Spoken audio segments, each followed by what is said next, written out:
Good morning guys, magluluto ako ng sisig but may twist kasi ang gagamitin ko is sikad-sikad, sili, sibuyas, lagyan ko siya ng konting kalamansi since sikad-sikad kasi ito, then mayonnaise, and then ang gagamitin ko ay butter and 1 egg at saka paminta. Ang paminta na doon, little bit of salt and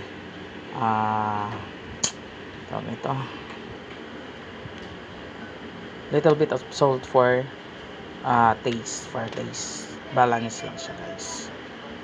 Ang unang gawin ay maglagay ng butter. Ang lulutuin natin guys is sisig, diba? Sabi ko kanina.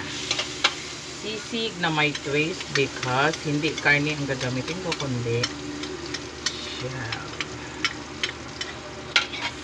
Ayan. Next, ang ilagay ko ay yung shell na hinugasan ko na to guys at pinatulo ko na siya.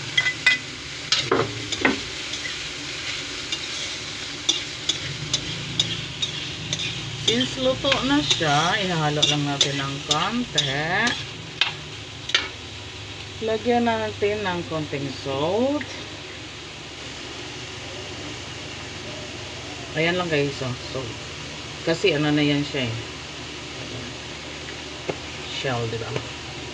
And then, paminta.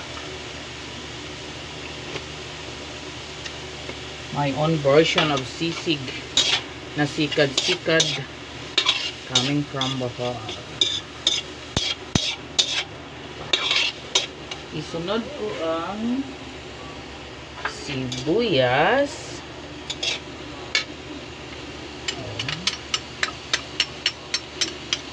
Sibuyas guys. And then sili. Ayan. Sili.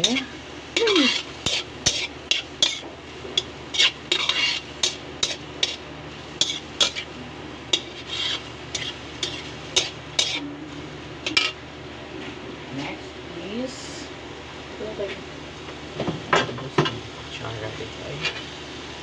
mayonnaise. Nakikita ba mayonnaise?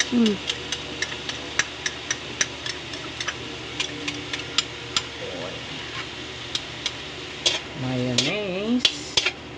Halo.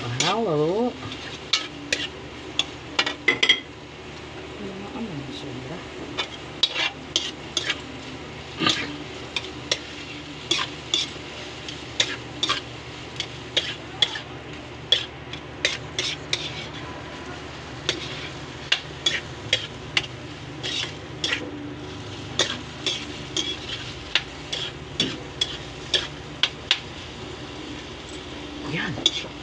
Mukhang masarap na siya guys. Tapos lagyan ko siya ng konting kalamansi para ano, kasi since ano to eh, tawag ito shell, kaya kailangan niya yan pampatanggal ng lansa. Yan.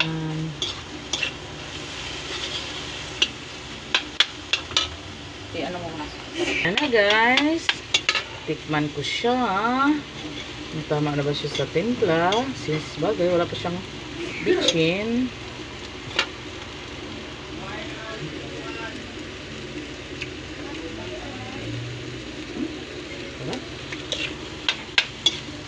Hindi lang maanghang masyado yung sili ko.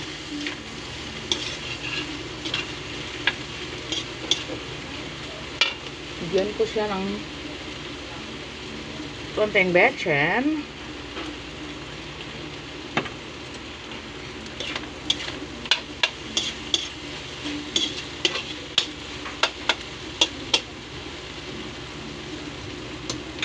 and last but not the least is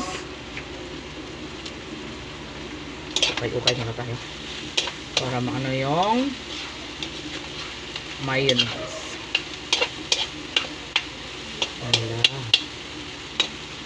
Lastly, yung egg. Oh. Dapat sa gitna siya. Namo din. Ayun. Palutuin muna natin yung egg.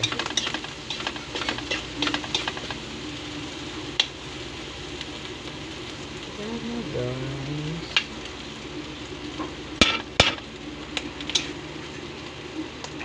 Yan na yung sisig ko na shell or sikad. Simple lang, guys, para ka ring nag-ano ng karne. Yeah.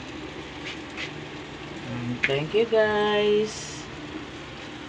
Picture mo din, dahil parang may picture.